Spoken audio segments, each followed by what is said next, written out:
One of the things that we know is that there's a lot of of trends and predictions that you're in here. And predictions are useful sometimes, but sometimes they're wrong as well. I like to talk a little bit about who remembers in 2015 when the prediction was no more PowerPoint and privacy won't be an issue. Well, I got some PowerPoint behind me, and I'm not going to give you my national ID number. So this is Olivier. Olivier, you want to say hello? And I'm Mike Bollinger, and I'm over here from the States, so please forgive the accent. So one of the things that we look at when we do these trend reports, and I do run the Cornerstone People Research Lab, one of the things that we look at is this idea of pace and speed. And anybody who tells you that the pace of change is accelerating is wrong. It already did, okay? And has anybody heard of VUCA? It's an old military term. It's changed now. It's banning. It's brittle. It's anxious. It's incomprehensible. So think of it in terms of that kind of environment that we find ourselves in. And I will pause long enough. Okay. Photobomb. All right. So what we did in EMEA, in Europe, was we came up with a trends report. And at the end, we're going to give you a QR code. You can download this for yourself. But the idea behind this trends report was to take a look at the year ahead, not necessarily to make hard predictions, but to use it to predict some of the outcomes, much as Isaac did in David's last presentation. And it was actually driven from three very specific outcome-based things: the democratization of learning and of being an employee, the idea that skills shortage is still an urgent issue.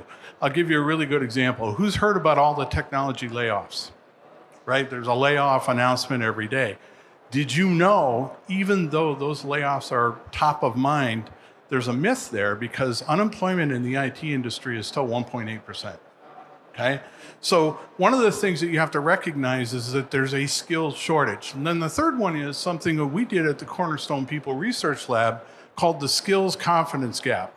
And that's a perception from the employer and the employee that from an employer perspective, we're making the investment. From an employee perspective, not so much, not so sure I can consume it. So inside this trends report that we're going to give you the QR code at the end, there's a lot of trends. So let's focus. We're not going to try and cover all 9. So this is the audience participation part of the presentation. Olivier and I will talk about one HCM trend. So let's vote. Who wants to talk about number 1? Come on, you only get 1 vote. Handful. How about number 2? Yeah. Okay. Number 3? 3 it is. 3. Okay.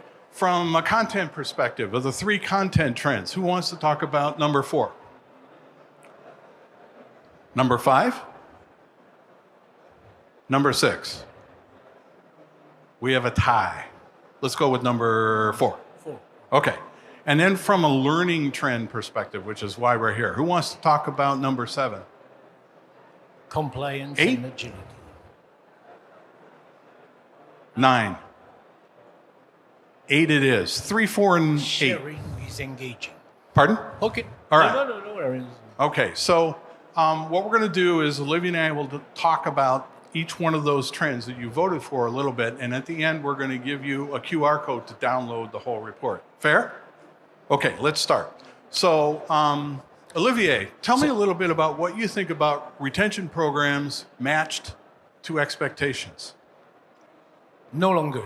In fact, we have measured, and you will see that this trend number 3, maybe you can go to, I'm comfortable with the idea you move to the slide directly if you want. Yeah, because, so you have heard that Mike has a very Texan accent. I missed my cue. And you will quickly notice that I have a Parisian accent. So it can be a good way to make a comparison between the two. So, in fact, what we have seen in this trend is that more and more, what you can expect from a retention program is not only fun. In fact, for years, it will be cool. You know, in Cornerstone in Paris, we have the Friday lunch. We have a flipper in the middle of of the lobby, but that's not enough. In fact, we discovered in this trend that more and more, because of this skill confidence gap, maybe you will tell. I'll talk about that in a little bit. Go ahead. Talking about the do you want me to talk confidence about gap. that? More and more people are expecting now to progress in their own company, and what they call a good experience, employee experience for them, it's not just a fun every day, it's a long-term perception about what I can do in the future, what will be the way I will develop myself in this company, and more retention program has to do on this. For example, we will do that in terms of opportunity marketplace are becoming more and more powerful in organization. And that's a new way of trying to develop people. It's not only the annual program of learning, but it's a way of finding a new opportunity to develop my skills through a gig, a project, a new perspective. And that, based on what we are able to provide in terms of AI, about the way skills you want to develop, propose you new opportunity to develop, that will be for the future the main trends of what retention program will be made of.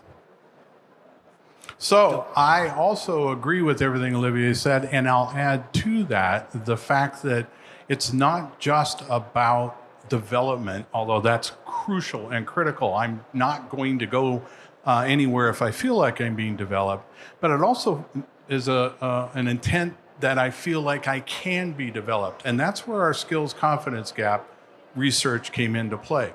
It was actually an agreement between 1 and 5 on a scale of 1 to 5, how strongly do you agree?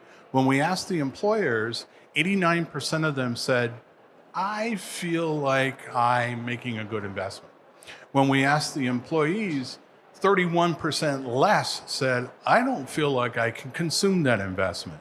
So there's this gap. It's a significant gap in terms of perception about how I feel like I want to be developed, but I'm not sure my employer can be developed.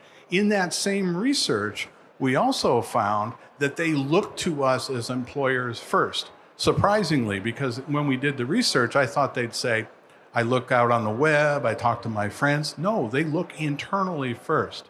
Now, interestingly, we also took into account something we called the high-performing organization. And the high-performing organization was a composite of 16 elements, such as revenue growth, profitability, engagement scores, and so on. And in a high-performing organization, that perception gap from 31% shrank to 11%, indicating close alignment between the employer and the employee.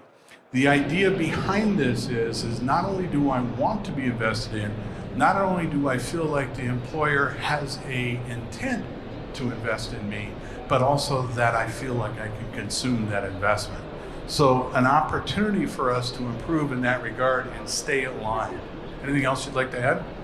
No, and maybe just at the last one about this opportunity marketplace shift in your skill needs in real time. We see that more and more, and because you comment on LinkedIn recently, I saw a survey where we have seen that people are 2 times more likely to stay in their company if there are internal opportunities to change their job and to acquire a new type of company of skills. And probably for the learning leaders, you will move to a kind of agility in terms of skills management, an agile skills management way of doing this thing. So that could be probably one of the most important things to do to address this third trend. I would add one last thing, which is this ability to do this has a dependency upon your first level managers. Who's heard of talent hoarding? The idea that the manager doesn't want that employee to develop because it's going to impact their own KPIs. So you have to account for talent hoarding, which is very real in this regard, by creating an element of compensation associated with that development for the individual managers. If you do not, then the managers tend to create a talent hoarding environment, and that is not necessarily what you're looking for. Okay? trends number 4. Trends about content. number 4. Whoops, I went too far. Okay, content, growth, diversity, equity, and inclusion. So Cornerstone, we have what we call Cornerstone Originals. We create our own content as well as embrace content from a variety of different perspectives. And what we know is that our content growth last year was 7.7x increase. And what's really interesting about that is it's a very pull-based kind of content. What we believe at Cornerstone is that the content creator community is going to accelerate. And I'll give you a quick example. I live in Las Vegas. Nobody make fun of me. I had an opportunity 2 weeks ago to go to the Consumer Electronics Show. Anybody heard of it? It's huge. And I just got a chance to walk the floor. The tools and ability for content creators is enormous. Sony came out with a Studio One, I call it Garage Band for content development. And so what we're seeing more and more and more is this idea of content as a part of the learning process. And content comes from user-generated content. It also comes from the basis or the seed, if you will, of content topics that are provided to you by the vendor. And in this case, Cornerstone Originals, we have an entire content studio that creates things from the diversity, equity, inclusion, something also called a seat at the table, which is a group of conversations around highly impactful kinds of topics. So in this environment, we've created this diversity, equity, inclusion, and belonging training around inclusive workplaces, but it's done through a peer-based user-generated content that we create and provide. So the idea behind this is it helps individuals reimagine their own experience. It helps individuals, by using this from a personal perspective, insert themselves into situations and be able to create an environment where you think to yourself, I wonder how I would react to that.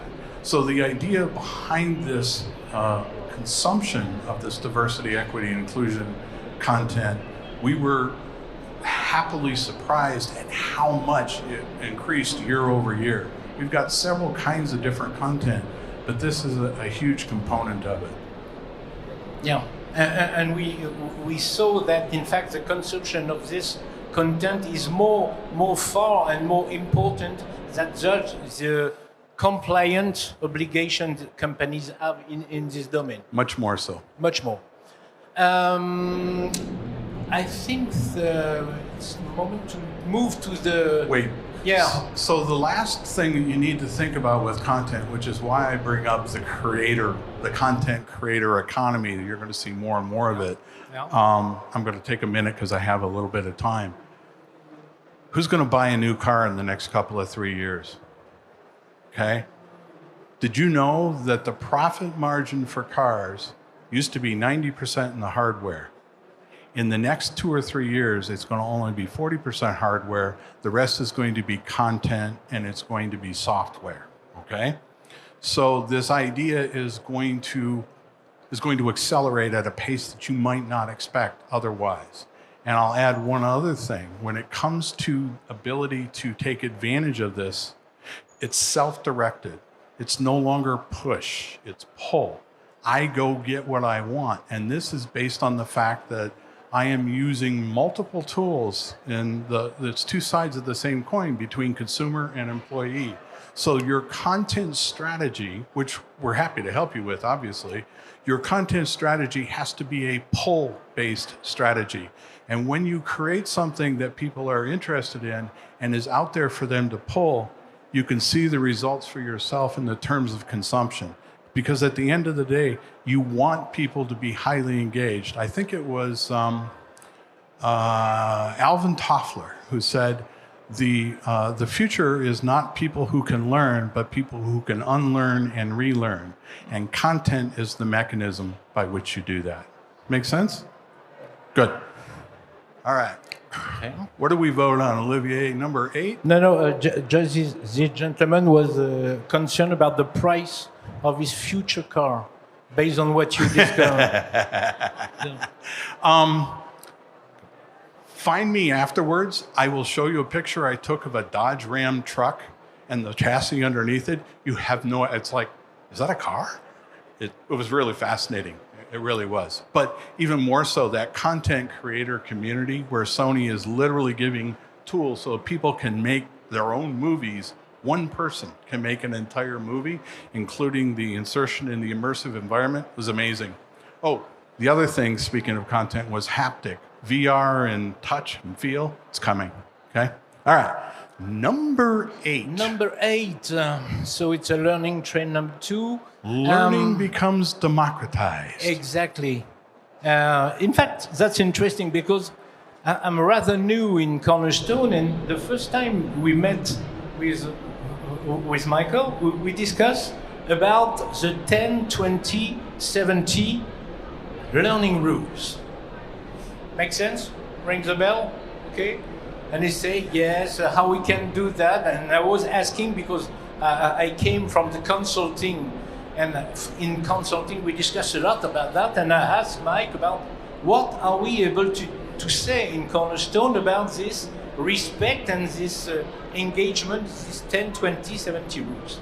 And probably we see that we are moving on this way because what we can say in this democratization about learning with a big trends of this year and probably a long-term trends for us is that more and more the fact that the learning you were talking about user-generated content. Yes. And clearly what is changing now in the organization is that the collective intelligence we're able to put in the day-to-day organization, the collective intelligence we're able to put in the learning is absolutely key, and more companies are investing of what we are talking in Cornerstone as a talent experience platform, but this approach of LXP, you've seen that. So more and more this democratization of learning will be based on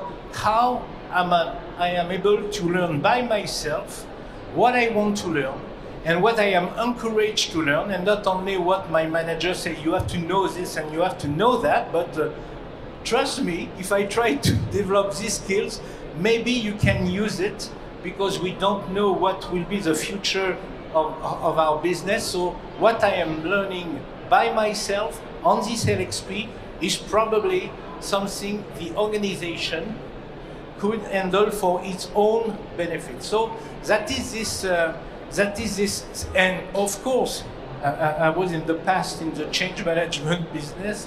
Clearly, we imagine what type of change it creates in terms of relationship between the learning department and managers and employees, and how this new way of learning will change the organization for better efficiency in terms of organization and probably a stronger retention in terms of employee experience.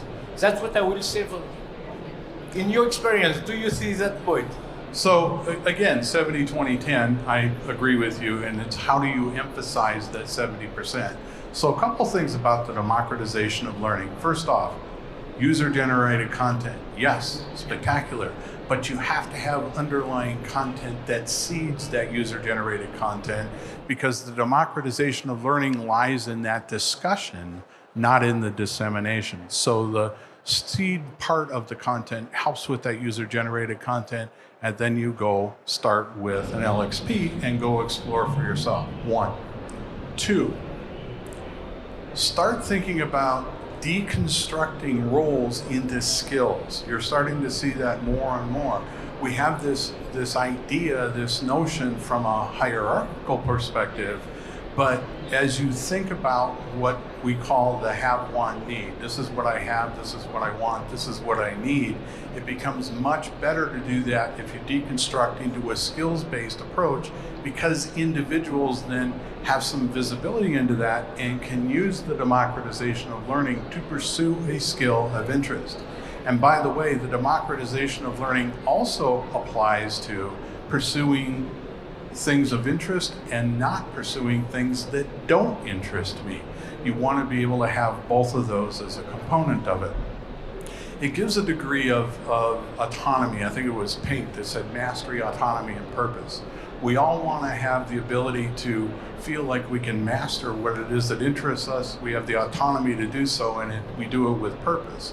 So this idea that we democratize learning in a way that presents options to individuals so they can go explore for themselves actually has its roots in Montessori to some degree. But the idea is those things that I'm interested in are those things that I will pursue and develop. Finally, as you think about what people do when it comes to thinking about new roles, new skills, and so on, some research that we just finished proves or shows that they want to go look first before they talk to their manager. So the idea that we have to give them something and a path isn't necessarily true. They want to go explore. They want to explore stretch assignments, gig assignments, those kinds of things. They want to explore through their own learning those things that are of interest. And then when they find something that they think they want to pursue, then they want to have a conversation with their manager, but not until then. So this notion of flattening that organization so that they can pursue skills that interest them, not necessarily just roles, but skills, creates a trend that I think you're going to see more and more of in the next couple of years. Yeah. Good? Good. So maybe we got like 4 minutes. Who's got a question? It was a Dodge Ram. Oh, sorry.